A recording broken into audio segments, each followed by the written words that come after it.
Erev Shabbat. It's Erev Shabbat, Mevarchim, before the month of Elul. And I will just tell you guys, if you ever had a doubt that the king is in the field, this year the king will for sure be in the field. You know, guys, sometimes, I remember especially when I first became religious, I used to hear these, read these stories or hear these anecdotal stories from the Tanakh, from the 24 books of what they call the Bible in the West, about these great kings of Israel who made Avodah Zarah, who made idol worship, and got people to follow idol worship, all different types of idol worship. And you read these things and you think to yourself, how is that possible? It sounds crazy. People, what's wrong with people? They're bowing to statues. They're doing this and they're doing that. What are we doing? What are they doing? It sounds insane. And then you read about the whole stories of when the temples were destroyed, of like how the people of Israel were basically they had baseless hatred. You had one group of people who wanted to follow the Torah strictly. You had another group of people who did follow the Torah, but also were in cahoots with the foreign governments and foreign entities and took bribes. And Kohanim, priests, took bribes in the temple, and this and that. You heard all these stories, right? So this is what caused internal strife, and the Jewish people fought with each other, and then the Romans already came in to clean, as the cleanup crew, clean up in aisle 5. In Oshrad, and you wonder, how did this happen? Then people, why would people who are ostensibly on the same side of things, why would they do this? Why would they bow to Avodah Zarah? Why would they get into arguments about this, that, and the other? And my friends, we're here in the year 5781, almost in the year 5782. Which is going to be a Shemitah year, which I've spoken about. And I'll just tell you guys, ain't nothing new under the really, really hot 99 degrees Fahrenheit, almost 100 degrees Fahrenheit sun of Jerusalem, Israel. Ain't nothing, absolutely nothing new. Here I was sitting around thinking, wow, this Prime Minister Bibi, probably one of the, if you look at the grand, I guess you could say, timeline of history of this country, probably one of the greatest prime ministers we had up until recently. I thought this guy was a tyrant. I thought this guy was draconian. I thought this guy was this and that and the other. And don't get me wrong, I'm not a fan of this new government either, but I didn't think anybody could be worse than him. Lo and behold, my friends, lo and behold, in comes Mr. Kippah Man, Mr. I'm Dati Leumi, religious man, Mr. Naftali Bennett, or some people like to call him Benito. The person that was telling us for months and months and months, we don't need to do these draconian lockdowns. We don't need to do this stuff. We don't need to alienate people. We don't need to alienate religious people. This is a disaster. I made these policies and I was derailed by Bibi. I did this and he sabotaged me. I did this and I did that. And then this guy comes in, my friends, and I don't know if there's outside forces. I don't know if there's blackmail. I don't know if there's somebody paying somebody. I don't know. I'm not behind the scenes. I really don't know the MS. I just know what I see in front of me.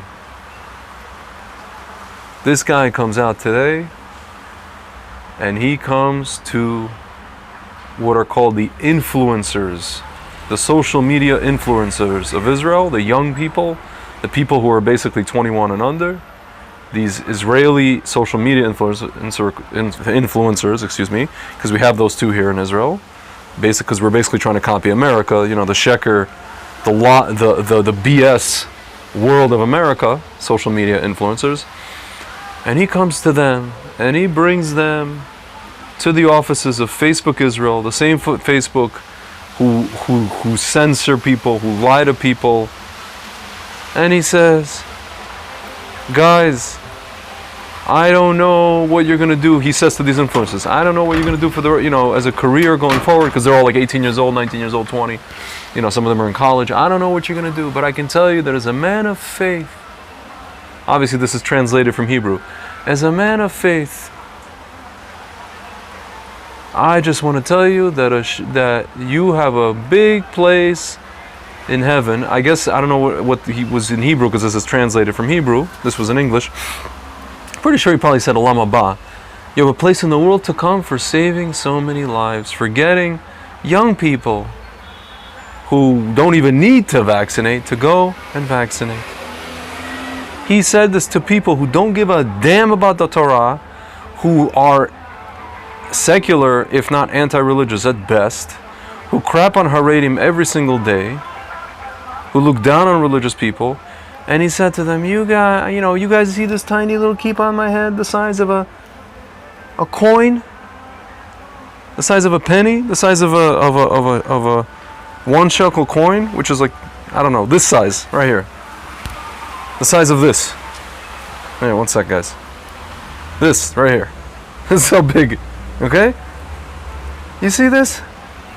I'm telling you, you have a place in Olam Haba. And then the GM of the Facebook Israel office comes out and says, guys, in a time like now, I'm just paraphrasing, the word opinion maker was never as important as it is today. And you guys are opinion makers, and you guys have a big part in blah, blah, blah, blah, blah, blah, blah. My friends, I'm telling you again, at very best, as a former Soviet citizen and a person who's a child of people who were refuseniks and dealt with lies to their face for the first 33 years of their lives, I can tell you guys, this is straight out of the Soviet textbook. Using children to influence children. Using people who peddle sheker and lies on a daily basis to peddle more and more propaganda and sheker and lies on a daily basis, my friends. It is just, and my friends, again, I spoke to, last night, I get, at least once a month or once every 2 weeks, I get a phone call from my friend who is the brother of a certain doctor, who I won't name, who had a certain treatment, which has been basically put into what's called medical harem, medical excommunication by many people for political reasons. So this guy calls me, the brother of the doctor calls me every two weeks, because him and I actually are friends for 20 years, before any of this stuff. I was just telling my friends, it's amazing how Hashem puts people together for a reason, and you don't know until 20 years later what that reason is, and now we know, okay? So this guy calls me and he tells me, Tzvi, I get phone calls every single day from about 100 people who are, to do with this disease. And on top of that, 30 or 40 or 50 people a day with horror stories from the supposed cure of the disease. People who were perfectly healthy people in their 20s and 30s and 40s and 50s who took this thing in order to defend themselves from the disease.